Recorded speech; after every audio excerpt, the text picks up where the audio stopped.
आज सुप्रीम कोर्टामध्ये माधुरी हत्येला पुन्हा महाराष्ट्रामध्ये आणि नांदणी मठामध्ये परत आणण्याच्या संदर्भामध्ये पुनर्विचार याचिकेची सुनावणी झाली।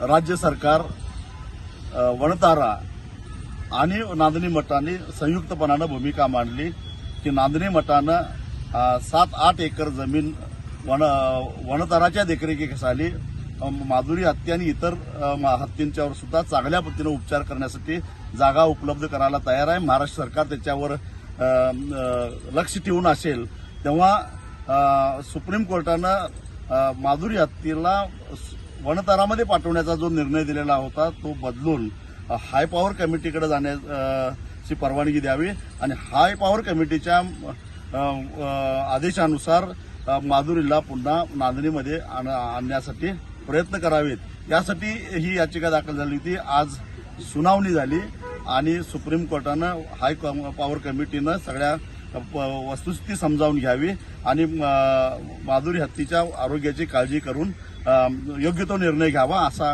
अत्यंत महत्त्वाचा असा निर्णय घेतलेला आहे। म्हणजे हायकोर्ट आणि सुप्रीम कोर्टाचा आता अडथळा संपलेला आहे आणि आता सोमवारी राज्य सरकार, वणतारा आणि नांदणी मठ हे संयुक्तरित्या हाय पॉवर कमिटीकडे अर्ज करतील आणि एक प्रकारे माधुरी हत्येला नांदणीमध्ये परत आणण्याचा मार्ग काही अंशी सुकर झालेला आहे।